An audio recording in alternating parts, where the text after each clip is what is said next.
የንስር ፊት ያለው መልአክ ሲሆን ሱራፊ ይባላል። 6 ክንፎች አሏቸው።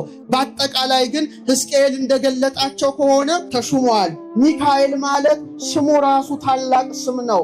ሚ ማለት መኑ ማለት ነው። ካ ማለት ከመ ማለት ነው። ኤል ማለት እግዚአብሔር ማለት ነው።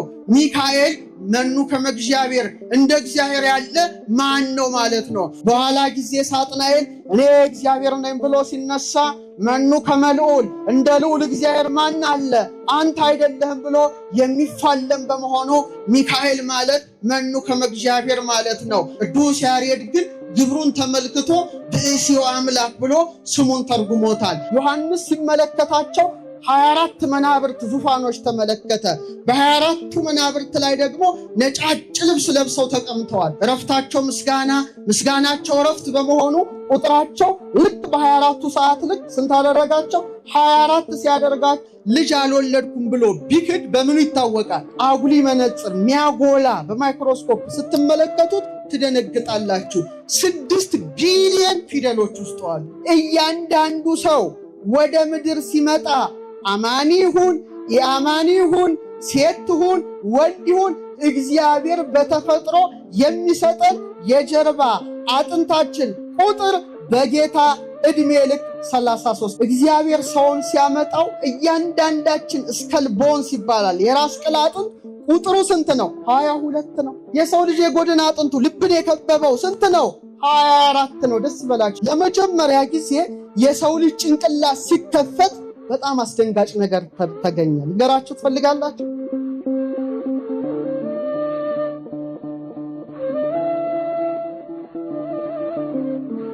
ስለ ቅዱሳን መላእክት ስንነጋገር እግዚአብሔር አምላክ 7ቱን ሰማያት ፈጥሮ በተለይ ኢዮር፣ ራማ፣ ኤረር የተባሉ 3 የብርሃን ሰማያትን አዘጋጅቶ ለቅዱሳን መላእክት ማረፊያ አድርጓቸዋል። ዓለመ መላእክት በመባል ይታወቃሉ።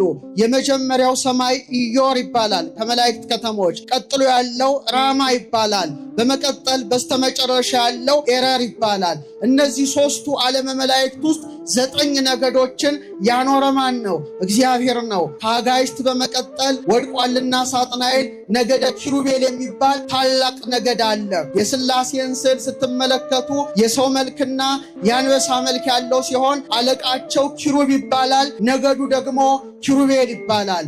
እነዚህ ቅዱሳን መላእክት በእውነት ዓይንን የተመሉ ናቸው። ዓይንን የተመሉ ናቸው ማለት ዕውቀትን የያዙ ናቸው ማለት ነው። ኪሩቤል ማለት ራሱ ቅሩ በእግዚአብሔር እንደማለት ነው። ለምሳሌ ዓይናችን ስንመለከተው ቀላል ሊመስል ይችላል።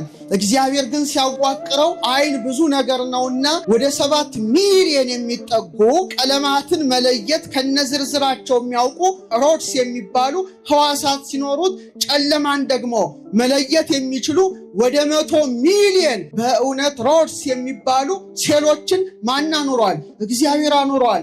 እያንዳንዱ ዓይናችን ወደ 1 ሚሊዮን የሚጠጋ ኦፕቲካል ነርቭስ ወይም የእይታ ዓይን ሲኖረው ወደ 256 አሻራዎች ዓይናችን ውስጥ አሉ። አስቡት፣ የኛ ዓይን በዚህ መልኩ እግዚአብሔር ካዋቀረው የኪሩቤል ዓይን ምን አይነት ዓይን ይሆን? ዓይናቸው ብዙ ነው ማለት ዕውቀት ያልተከፈለባቸው ኃላፊያትን መጻያትን እንዲያውቁ ያደረጋቸው ናቸው። ቀጥሎ ያለውን ክፍል ሱራፌል ማለት እሳታማ ማለት ነው። አለቃቸው ሱራፌ የተባለ መልአክ ሲሆን የሥላሴን ስዕል ስትመለከቱ በስተግራ የሚገኘው የላም ፊትና የንስር ፊት ያለው መልአክ ሲሆን ሱራፊ ይባላል። 6 ክንፎች አሏቸው። በአጠቃላይ ግን ሕዝቅኤል እንደገለጣቸው ከሆነ 16 መላእክት ሲሆኑ 12ቱ ከውስጥ 4ቱ ከአፋ ሆነው የሥላሴን ዙፋን የሚሸከሙ መላእክት ናቸው። አመስግኗቸው እነዚህ ቅዱሳን ክቡራን መላእክት። ኢሳይያስ እንደተመለከታቸው በ2 ክንፋቸው ፊታቸውን ሸፍነው በ2 ክንፋቸው እግራቸውን ሸፍነው 2 ክንፋቸውን ወዲያና ወዲያ አድርገው ያለማቋረጥ ቅዱስ ቅዱስ ቅዱስ እያሉ እግዚአብሔርን በአንድነትና በሶስትነት የሚያመሰግኑ ናቸውና እነዚህ ቅዱሳን ክቡራን ልዑላን መላእክትን ስንመለከታቸው በጣም የሚያስደንቅ ነገር ልነግራችሁ እችላለሁ። ፊታቸው አንዱ የሰው አንዱ የአንበሳ አንዱ የላም አንዱ የንስር መሆኑ ዝም ብሎ አይደለም። እግዚአብሔር ባወቀ ያደረገው ነገረ ስጋዊን የሚያመለክት ነው። በእውነት የሰው ፊት ያለው መልአክ የእግዚአብሔር ልጅ አለ ሊቁ ሰው መሆኑን ምስጢር ያመለክታል። የላም ፊት ያለው መልአክ ላም በኦሪቱ እንደሚሰዋ በዕፀ መስቀል ላይ የተሰዋ የጌታን የላህይ ወልደ እግዚአብሔር የስቅለቱን ነገር ይወክላል። የአንበሳ ፊት ያለው መልአክ አንበሳ ፈጥኖ እንደሚነሳ 3 መዓልት 3 ሌሊት በከርሰ መቃብር አድሮ ሙስና መቃብርን አጥፍቷልና ትንሣኤውን ይወክላል። የንስር ፊት ያለው መልአክ ደግሞ ምኑን ይወክላል? የክርስቶስ ዕርገቱን ይወክላል በማለት በጣም አስደናቂ ምስጢርን አመስጥሯል። ይህ ብቻ አይደለም። የሰው ፊት ያለው መልአክ ለሰዎች ይለምናል። የላም ፊት ያለው እንስሳ ለቤት እንስሳዎች ይለምናል። የአንበሳ ፊት ያለው መልአክ ለዱር አራዊት ይጸልያል። የንስር ፊት ያለው መልአክ ደግሞ ለሰማይ አዕዋፍ ይጸልያል። እግዚአብሔር ፍጡራኑን ሁሉ ያለ አማላጅ አልተወምና ፍጡራን ለአብ የተባሉ በእውነት ለሰው ልጅ ምሕረትን የሚለምነው ሱራፌልና ኪሩቤል ናቸው። ከፍጡራን ወገን ምትበልጣቸው ማተገኘች ድንግል ማርያም ኪሩባዊት ሰረገላ ሆና ተገኘች እንጂ ከመላእክት ወገን እነሱን የሚበልጥ የለም። ሕዝቅኤል ኮቦር በምትባል ወንዝ ተቀምጦ ሳለ ተመስጦ መጣበት። ቀና ብሎ ሲመለከት ኪሩቤልና ሱራፌል የእግዚአብሔርን ዙፋን ተሸክመዋል። ዙፋኑን ደግሞ በእሳት ምሰሶ መንኮራኩር ይዘው ታይተዋል። እነዛ በእሳት ምሰሶ ዙፋኑን የያዙትን ጌታ በጀርባዋ በማዘል በክንዷ በመታቀፍ በከናፍሯ በመሳም ማን በልጣቸዋለች? ድንግል ማርያም በልጣቸዋለች። ክብር ይግባት እናታችን። አንቲ ታቢን ኪሩቤል አባ ጊዮርጊስ ነው። አንቺ ከኪሩቤል ትበልጫለሽ። ወትፈደፍዲም ሱራፌል ከሱራፌልም ትልቅ ያለሽ። እስመ ሱራፌል ወኪሩቤል በሰረገላ እሳት ይጸውርዎ ልጅሽን አለ። ሱራፌልና ኪሩቤል በእሳት ሰረገላ ይሸከሙታል። ወበምጽናቱ ዘእሳት ይጼኑ መንበሮ ዙፋኑን በእሳት ምሰሶ ይደግፋሉና አንቲ ሰጾር ክዮ በከርስኪ አንቺ ግን ያንን አምላክ አለ በማህፀንሽ ተሸከምሽው። ውሃ ቀፍክዮ በአብራክኪ በጉልበቶችሽ ታቀፍሽው። ውሃ ዘልክዮ በዘባንኪ በጀርባሽም አዘልሽው ካለ በኋላ ህየንተ ሰረገላ እሳት አብራክኪ ኮና በእሳቱ ሰረገላ ፋንታ ጉልበቶችሽ ሆኖ ህየንተ ምጽናቱ ዘእሳት አእዳውኪ ኮና በእሳቱ ምሰሶ ፈንታ እጆችሽ ተተኳለ። ጥሩ ያለውን ክፍል ኃይላት ሲለው አለቃቸው የምትወዱት ሙሴን ከፈርዖን፣ ኢያሱን ከአማሌቅ፣ ሕዝቅያስን ከሰናክሬም፣ ዳዊትን ከጎልያድ፣ ዳንኤልን ከአፈ አናብስት የታደገው እስቲ በአንድ ላይ ስሙን ጥሩት። ማን ነው? ሚካኤል የመላእክት ሁሉ አለቃ ሆኖ በነገደ ኃይላት ላይ ተሹሟል። ሚካኤል ማለት ስሙ ራሱ ታላቅ ስም ነው። ሚ ማለት መኑ ማለት ነው። ካ ማለት ከመ ማለት ነው። ኤል ማለት እግዚአብሔር ማለት ነው። ሚካኤል መኑ ከመ እግዚአብሔር እንደ እግዚአብሔር ያለ ማን ነው ማለት ነው። እግዚአብሔር ባወቀ ለዚህ መልአክ ይህን ስም የሰጠው ለምንድን ነው? በኋላ ጊዜ ሳጥናኤል እኔ እግዚአብሔር ነኝ ብሎ ሲነሳ መኑ ከመ ልዑል እንደ ልዑል እግዚአብሔር ማን አለ አንተ አይደለህም ብሎ የሚፋለም በመሆኑ ሚካኤል ማለት መኑ ከመ እግዚአብሔር ማለት ነው። ካ የምትል ፊደል በመሃል እንደገባች በመጽሐፈ ሄኖክ ምዕራፍ 20 ላይ አካ የሚለውን የእግዚአብሔር ስም በቅዱስ ሚካኤል መዳፍ ላይ ራሱ እንደቀረጸው በእውነት ታላቁ አባት ሄኖክ አስተምሯል። ሰላም ለዝክረ ስምከ ምስለ ስመ ልዑል ዘተሳተፈ ወልደ ያሬድ ሄኖክ በከመ ጻፈ። የአዳም 7ኛ ትውልድ የሆነው የያሬድ ልጅ ሄኖክ እንደጻፈው ስም ከልዑል ስም ጋራ ሱታፌ አድርጓልና ለስም አጠራር ሰላምታ ይገባል ትላለች ቤተ ክርስቲያን ለዚህ ገናና መልአክ። ቀጥሎ ያለውን ክፍል አርባብ ይለዋል፣ ራማ ይለዋል። ሰማዩ እዚህ ውስጥ ናቸው እንግዲህ ካህናተ ሰማይ የሚገኙት። አርባብ የተባለ ክፍል ነበረ።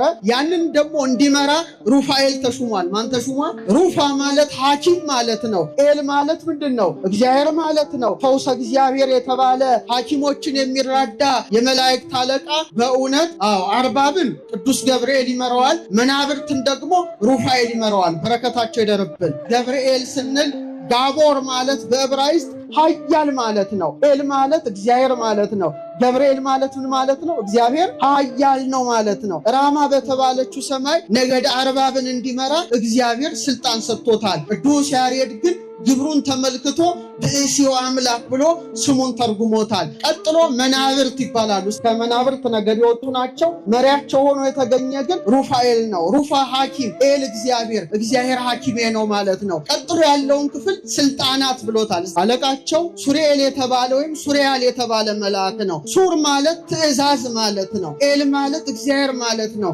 ሱሪኤል ወይም ሱሪያል ማለት የእግዚአብሔር ትእዛዝ ማለት ነው። መላእክትን ለምስጋና የሚያነቃ የሚያተጋ መላእክት እዛው ሰማይ ላይ ከሰራዊቶቹ ጋር አለ። ቀጥሎ የመጨረሻው ክፍል ኤረር በተባለችው ሰማይ ላይ ሊቃናት ብሏቸዋል። ሰዳክኤል የተባለ መልአክ ይመራቸዋል። በእውነት የሚገርመው ሰዳክ ማለት ጻድቅ እውነተኛ ማለት ነው። ኤል ማለት እግዚአብሔር ማለት ነው። እግዚአብሔር ጻድቅ ነው ማለት ነው የስሙ ፍቺ። ያን ሰራዊት ይመራል። ቀጥሎ ያለውን ክፍል መኳንንት ብሎታል። ታላቁ መልአክ ሰላትኤል ይመራቸዋል። ሰላት ማለት ምስጋና ጸሎት ማለት ነው። ኤል ማለት እግዚአብሔር ነው። የእግዚአብሔር ምስጋና የተባለ መልአክ ነው። የመጨረሻው ክፍል መላእክት ሲባል አለቃቸው አናንኤል የተባለ መልአክ ነው። አናን ማለት ዝናብ ደመና ማለት ነው። የእግዚአብሔር ዝናብ የእግዚአብሔር ደመና የተባለ መልአክ ሲሆን የመጨረሻውን ክፍል እንዲመራ እግዚአብሔር ሾሞታል። ክብር ምስጋና ለአምላካችን ይሁንና እነዚህ ቅዱሳን ክቡራን መላእክት ዘጠኙ ማዕርግ ለሆነው ለቤተ ክርስቲያናችን የክህነት ማዕርግ ምሳሌ አድርጓቸዋል። የሚኖሩበት ሦስቱ ሰማያት ኢዮር፣ ራማ፣ ኤረር እንደሚባል በተመሳሳይ መልኩ ቤተ ክርስቲያናችን ስትሰራ ስንት ክፍል አላት? 3 ክፍል አላት። መቅደስ፣ ቅድስትና፣ ቅኔ ማህሌት። 9 ነገድ 9 ማዕርግ በሰማይ እንዳለ አሁንም በቤተ ክርስቲያናችን 9 ክህነት አለ። የክህነት ማዕርግ አለ። ኪሩቤል የሊቃነ ጳጳሳት፣ ሱራፌል የጳጳሳት፣ ኃይላት የኤጲስቆጶሳት፣ አርባብ የቆሞሳት፣ መናብርት የቀሳውስት፣ ስልጣናት የዲያቆናት፣ እንደገና ደግሞ ሊቃናት የንፍቆቹ፣ መኳንንት የአንባቢያን፣ የመጨረሻዎቹ መላእክት ደግሞ የመዘምራን አምሳል ሆነዋልና ቤተክርስቲያን ትትመሰል በጽርሐ አርያም ዘላይሉ። ቤተክርስቲያናችን ላይ ባለው በጽርሐ አርያም ትመሰላለች አለ አባ ጊዮርጊስ። ክብር ለቤተክርስቲያናችን። አዎ መንበረ ብርሃን በዛ እንዳለ መንበሩ አለ። ወደ 24ቱ ካህናተ ሰማይ ስንመጣ እግዚአብሔር አምላክ እነዚህን መላእክት በተለይ ከኪሩቤል 2ቱን ከሱራፌል 2ቱን አድርጎ እንደገና ደግሞ ሩፋኤል ከሚመራቸው ከሰራዊተ መናብርት ውስጥ ደግሞ 24 ሊቃናትን አውጥቶ መንበረ ስብሃት በምትባል ሰማይ ላይ አኖራቸው። ምን በምትባል ብዙ ስም አላት። መንበረ ብርሃን ትባላለች፣ ብርሃኑ ይበራባታል። መንበረ ጸባዖት ትባላለች፣ የሁሉ ቻይ እግዚአብሔር ዙፋን ናት። መንበረ ስብሃት ትባላለች። ምስጋናው በእውነት በዛ ሰማይ ላይ እየተቀጣጠለ ይወጣል እና እዛ ላይ አኖረ። ኪሩቤልን ልክ እንደ ቀሳውስት በቀኝ ያደረገ፣ ሱራፌልን በአምሳለ ዲያቆናት አይነት በግራ አደረገና እነዚህን ካህናተ ሰማይ ክንፍ ለክንፍ አያይዞ እዛ ሰማይ ላይ አኑሯቸዋል። በዮሐንስ ራእይ ላይ ዮሐንስ ሲመለከታቸው 24 መናብርት ዙፋኖች ተመለከተ። በ24ቱ መናብርት ላይ ደግሞ ነጫጭን የለበሱት ለምን? ንጽህናቸው ቅድስናቸው ነው። የወርቅ ዘውድ ደፍተዋል። ድል መንሳታቸው ነው። ይህ ብቻ ሳይሆን አክሊላቸውን ደግሞ እንደገና በእግዚአብሔር ዙፋን ፊት ምን ያደርጋሉ? ያስቀምጣሉ፣ ያኖራሉ። ዛሬ ቀሳውስት ኪዳን ሲያደርጉ ጥምጥማቸውን እንዲፈቱ የትሕትና አምሳል ነውና ያወርዳቸዋል። ነጫጭ ልብስ ለብሰው በዛ ዙፋን ላይ እንዲቀመጡ አደረገ።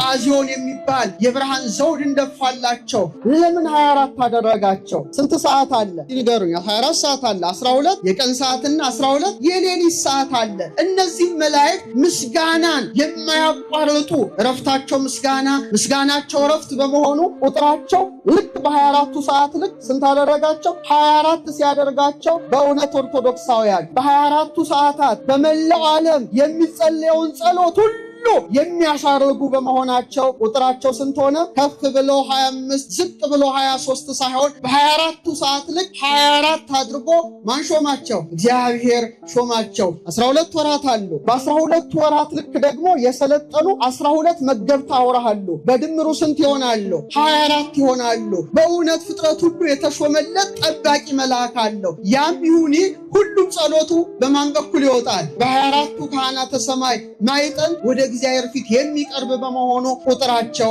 24 ሆነ። በአንደኛ ዜና መዋዕል ምዕራፍ 24 ላይ ከአሮን ወገን የሆኑ 24 ሰዎች ተመረጡ። ስንት ሰዎች ተመረጡ? 24። በኢየሩሳሌም ባለችው ደብተራ ኦሪት ማለት ነው። 24 ተመረጡ። 24ቱ ደግሞ በሳምንት ያገለግላሉ። ዛሬ አሁን ቀሳውስት በሳምንት የቅዳሴ አገልግሎት አላቸውና ቁጥራቸው ስንት ነበረ ይላል? 24 ነበረ። በኢየሩሳሌም ሰማያዊት ባለችው መቅደስ 24ቱ ካህናተ ሰማይ ሲያገለግሉ፣ በኢየሩሳሌም ደግሞ ባለችው ደብተራ ኦሪት ስንት ካህናት አገለገሉ? 24 ያገለግሉ ነበረ። ምዕራፍ 25 ላይ ስትመለከቱ ደግሞ መዘምራን በጸናጽል የሚያገለግሉ፣ በከበሮ የሚያገለግሉ፣ በመለከት የሚያገለግሉ እንደ ዛሬው መዘምራን የሆኑ ደግሞ አሁንም ቁጥራቸው ስንት ነበር ይላል? 24 ነበር ይላል። ስለዚህ ቤተ ክርስቲያናችን ይህን ሁሉ ምስጢር አስተባብራ በመያዝ በዛሬው በህዳር 24 ዕለት 24ቱን ካህናተ ሰማይ ታከብራለች። ክብር ለእነዚህ ቅዱሳን መላእክት ይሁን።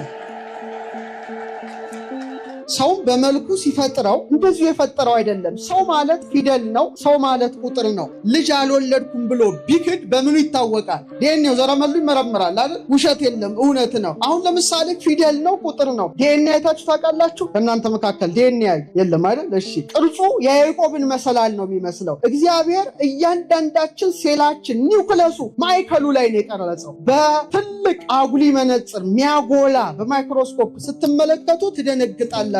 6 ቢሊየን ፊደሎች ውስጥ አሉ። እውነት ነው የምነግራችሁ፣ 6 ቢሊየን ፊደሎች ማለት 1000 መጽሐፍ ቅዱስ ውስጥ ያሉ የፊደል ብዛት ማለት ነው። አንድ ፊደል በመጽሐፍ ቅዱስ ውስጥ ቢለወጥ ትርጉም አያዛባ። አንድ ፊደል ከዲኤንኤ ውስጥ ጎደለ ማለት ሰው አካለ ስንኩል ሆኖ በዊልቸር ይሄዳል ማለት ነው። አሁን የሚገርመው ይሄ አይደለም። በተለይ የእስራኤል ሳይንቲስቶች በብዙ ሚሊዮን ደረጃ ማግኒፋይ ወይም በሚያጎላ መሳሪያ ዲኤንኤያችንን ሲመለከቱ የሚያስደንቅ ነገር አገኙ። 4 መዋቅር አለው። 4 ስንት መዋቅር? አደኒን፣ ጓኒን፣ ሳይቶሲን፣ ታያሚን የሚባሉ ናቸው። ንጥረ ነገር ናቸው። ግን ምንድነው 10 ላይ ድልድይ ይሰራል። እዚህ ውስጥ እኮ ነው ያለው። 5 ላይ ድልድይ ይሰራል። 6 ላይ እንደገና ድልድይ ይሰራል። 5 ሆዱ 10 5 6 5 አፈጠንኩት እንዴ? 10 5 6 5 እንዳትረሱ። ይሄን ሲያዩ እንደኛ ሀገር አይደለም። እዛ የሃይማኖት ሊቃውንት ሳይንቲስቶች አብረው ተቀናጅተው ነው የሚሰሩትና የብሉይ ኪዳን ሊቃውንትን ሰብስበው አማኞች ስለሆኑ ለምንድነው ይሄ ቁጥር እያንዳንዱ ሰው ላይ የተገኘው? ምንድነው 10? ምንድነው 5? ምንድነው 6? ምንድነው 5 ብለው ምርመራ ጀመሩ። ቀጥታ የገቡት አሌፋት ላይ ነው። ምን ላይ ነው? አበገደ የምንለው ማለት ነው። አሌፋት 22ቱ አሌፋት ላይ 10ኛው ፊደል ዮድ ነው። ምንድነው? ዮድ ነው። 5ኛው ፊደል ሄ ነው። 6ኛው ፊደል ዋው ነው። 5ኛው ፊደል ሄ ነው። የ አለ፣ ሀ አለ፣ ወ አለ፣ ሀ በአንድ ላይ ሲገጠም ያህዌህ የሚለው የእግዚአብሔር ስም ቁጥር ነበረ። ልበለዋይ ስሙ ነው የሳተመበት ጋድ ያህዌ ኔም ይላሉ። የእግዚአብሔር ስም our very DNA በዲኤንኤያችን ውስጥ ምን ሆኖ ተቀርጿል። የጌታ መስቀል ስር አንድ የራስ ቅል ታያላችሁ አይደለም? በጣም ጥሩ። የአዳም ራስ ነው። ጥሩ። ስዕሉ ላይ ያለው እኛ ፊት ላይ ይነበባል። የትም አትሄዱ። ጌታችን በ33 ዓመቱ የራስ ቅል የምትባል ጎልጎታ ላይ ተሰቀለ። እያንዳንዱ ሰው ወደ ምድር ሲመጣ አማኒ ይሁን የአማኒ ይሁን ሴት ይሁን ወንድ ይሁን እግዚአብሔር በተፈጥሮ የሚሰጠን የጀርባ አጥንታችን ቁጥር በጌታ ዕድሜ ልክ 33 ነው። ደስ ይበላችሁ። እዚህ ድረስ ማለት ቨርተብሬ አከርካሪ አጥንት። ይህ ሳይንቲፊካሊ ፕሩፍ የሆነ ነው ነገራችሁ። ከዚህ ጀምራችሁ ልክ ራስ ቅላችሁ እስክትደርሱ ስንት አጥንት አለ? ድገሙ። ስንት አጥንት አለ? 33 አጥንት አለ። ቀጥሎ ምን አለ? የራስ ቅል አለ። አለቃ አያሌው ታምሩ ሊቀጠበብት በአንድ ወቅት የራስ ቅል የምትባል ስብከት ነበራችሁ። ሰምታችሁ ከሆነ ምን አሉ? ኢየሱስ ክርስቶስ የራስ ቅል የምትባል ጎልጎታ ላይ ተሰቀለ፣ ስጋውን ቆረሰ፣ ደሙን አፈሰሰ። ጎልጎታ ላይ የተሰቀለው አንድ ጊዜ ነው። ዛሬ ግን በእያንዳንዱ ክርስቲያን የራስ ቅል ላይ ምኑ ተተክሏል? መስቀሉ ተተክሏል። እናንተ የማታስተውሉ የገላትያ ሰዎች ኢየሱስ ክርስቶስ እንደተሰቀለ ሆኖ በፊታችሁ ተስሎ ነበር አለ ጳውሎስ። ለእውነት እንዳትታዘዙ አዚም ያደረገባችሁ ማን ነው አለ። አሁን የራስ ቅል የአዳም ሲሆን አዳም ስንተኛ ፍጥረት ነው? ተናገሩ። 22 እስቲ በሉ ድገሙት። እግዚአብሔር ሰውን ሲያመጣው እያንዳንዳችን ስከል ቦንስ ይባላል። የራስ ቅል አጥንት ቁጥሩ ስንት ነው? 22 ነው። ሚደንቅ እኮ ነው። ታዲያ ወደ ታች ታች ወረድ ስንል ምናችን አለ? ልብ። እስቲ በሉ ድገሙት እስቲ። ልብህን ጠብቅ ይላል። ልብ ማለት የልዑል ቤት ማለት ነው። የልዑል ዙፋኑ ማለት ነው። በዚህ የልዑል ዙፋን በሆነው ልባችን ላይ እጅግ የሚገርም ቁጥር ታያላችሁ። ሪብስ፣ ይሄ የጎድን አጥንት ስንት ነው ቁጥሩ ይመስላችሁ? እስቲ ንገሩኝ። ሐኪሞች የላችሁም? እዚህ ውስጥ ሐኪም ዶክተርስ፣ ሜዲካል ዶክተሮች የላችሁ? የሰው ልጅ የጎድን አጥንቱ ልብን የከበበው ስንት ነው? 24 ነው። ደስ ይበላችሁ። ዝም ብሎ እግዚአብሔር አያኖርም። ንግበር ሸባብ አርያን ወበአምሳሊነ። ሰው ማለት የእግዚአብሔር ምኑ ነው? መቅደስ ነው። በመጨረሻም 24ቱ ካህናተ ሰማይን ስናነሳ አንድ ነገር ልንገራችሁ። ግን ከዛ በፊት ነው በጣም የሚያስደስት ነገር። የሰው ልጅ የራስ ቅሉ ተፈታ። በእኛ ዘመን ድሮ የራስ ቅል አይታይም። አሁን ግን ሰርጀንቶቹ መቅደድ ጀመሩ፣ መስፋት ጀመሩ። ለመጀመሪያ ጊዜ የሰው ልጅ ጭንቅላት ሲከፈት በጣም አስደንጋጭ ነገር ተገኘ። ልንገራችሁ ትፈልጋላችሁ? እያንዳንዱ የራስ ቅላችን በሙሉ ስርዓቱ ዘፍጥረት 1 ዘፍጥረት 2 ዘፍጥረት 3 ላይ ያለ ነገር ሆኖ ተገኘ። ምን ተገኘ መሰላችሁ? የተገኘው ክሬኒያል ነርቭስ የሚባሉ እንድናሸት፣ እንድንቀምስ፣ እንድናወራ የሚያደርጉ እንደ ቅርንጫፍ ያሉ ናቸው። 12 ናቸው። ስንት ናቸው? እግዚአብሔር ለምን ይሄን ያደርጋል? አነ ውእቱ ሐረገ ወይን ዘጽድቅ፣ የእውነት የወይን ግንድ ማን ነው? እሱ ነው። ወአንትሙ አይጹቂሁ፣ ቅርንጫፎቹ 12 ሐዋርያት ናቸው። ይህ ብቻ አይደለም፣ እጅግ ነጭ የሆነ ዛፍ ተገኘ። አልቨር ቪቴ ይሉታል። ደነገጡ። ቅጠል ልክ ነው፣ በጣም ነጭ ነው። እና ሳይንቲስቶቹ ምን ብለው ሰየሙት መሰላችሁ? ይሄ መንፈስ ቅዱስ ነው የሚያናግረው። በዛም በዚህ ትሪ ኦፍ ላይፍ፣ የህይወት ዛፍ አሉት። ምን አሉ? ነጭ ነው። በጣም ይገርማል። ከስሩ ደግሞ ሜላቶኒን አለ። ማር ቀለም ያለውና የወተት ቀለም ያለው ነጭና የማር ቀለም ያለው በዚህ ውስጥ ፈሳ። ይሄን ያደረገ ማን ነው? ይህ ብቻ አይምሰላችሁ። በዚህ በ33ቱ አከርካሪ አጥንት የሚወርድ ልዩ በጣም አንጸባራቂ የሆነ ፈሳሽ ተገኘ። በጣም ይሄ ፈሳሽ ልዩ ነው። መልኩ በጣም የተለየ ነው። ሳይንቲስቶቹ ምን አሉት መሰላችሁ? ተመልከቱ፣ ቀላል አይደለም። እግዚአብሔር ያናግራል። ሳክሪስ ሰክሬሽን ወይም ክራይስት ኦይል፣ የክርስቶስ ቅባት አሉት። የካህናተ ሰማይ አማላጅነት፣ የኪሩቤል የሱራፌል ጸሎት፣ የእልፍ አእላፋት ቅዱሳን መላእክት ተራዳይነት በሀገራችን በቅድስት ኢትዮጵያ ላይ አድሮ ይኖር። ወስብሐት ለእግዚአብሔር።